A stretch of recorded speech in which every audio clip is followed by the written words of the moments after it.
The 1965 Canadian penny, a hidden treasure. Most people see a handful of old Canadian pennies and think scrap metal. But if you have a 1965 1-cent coin, you might be holding onto a variety that collectors are desperate to find, some worth over 200 in high grades. The year 1965 was a mess for the Royal Canadian Mint. They changed the Queen's portrait, they struggled with the dies, and they ended up creating 4 distinct varieties plus a secret 5th one that looks almost identical to the naked eye. Today, I'm going to show you exactly how to spot the large bead pointed 5, the small bead rarity, and the error that most people miss. Grab your magnifying glass, because we're going hunting. 1965 was a massive year for Canada. It was the year we officially adopted the maple leaf flag we know and love today. But for coin collectors, the big news was on the obverse of the penny. For the first 12 years of her reign, Queen Elizabeth II appeared on our coins with a laurel wreath in her hair, the laureate portrait.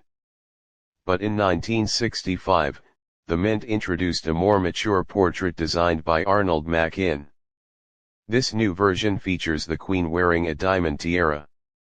Because they were transitioning to this new design, the Mint ran into technical difficulties.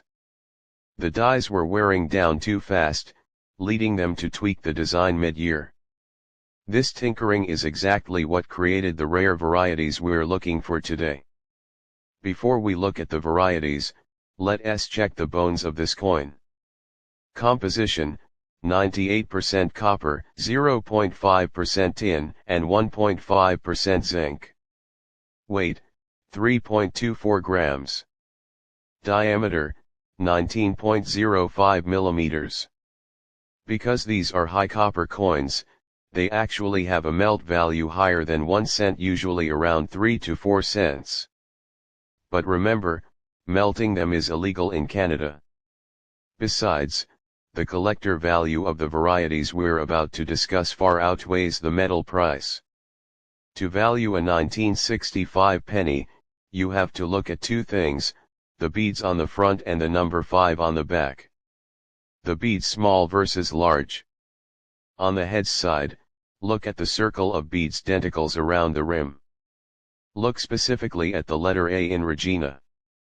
Small beads, the tip of the A points between 2 beads. Large beads, the tip of the A points directly at a bead.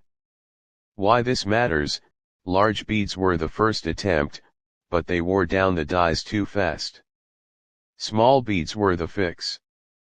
The 5 pointed versus blunt. Now flip it over. Look at the top right of the digit 5 in 1965.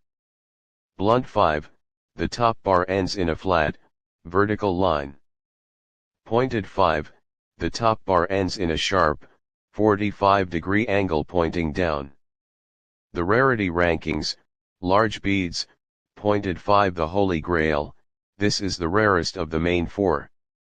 In uncirculated condition, this coin is a triple-digit treasure. Small beads, pointed 5, this is the second scarcest. Very popular with variety collectors. Small beads, blunt 5, common. Large beads, blunt 5, the most common variety you'll find in your jar. Think you're done? Not yet. There is a variety 5 that most books don't even mention. It's the extra bud or extra spine error. Look at the maple leaf twig on the reverse. On some rare small bead blunt 5 coins, there is a tiny extra vertical line of copper, a spine sticking out from the branch near the lower leaf. This was caused by a die crack or a gouge in the minting equipment. Because so few exist, this variety can command a massive premium even in lower grades. Let us talk numbers. What should you expect to get for these variety grade, VF20 circulated grade, MS64 shiny new grade, MS66 flawless large beads, blunt 5 0.158.00 80.00 small beads, blunt 5 0.158.00 80.00 small beads, pointed 5 1.50 40.00 150.00 plus large beads, pointed 5 25.00 100.001, 300.00 plus. Note, prices are in CAD and vary based on market demand and red original mint luster vs brown oxidized color. If you think you've found a large bead pointed 5, don't just take my word for it. Get it slabbed certified by a company like ICCS or PCGS. A certified grade is the only way to get those 1,000 plus prices on eBay or at auction.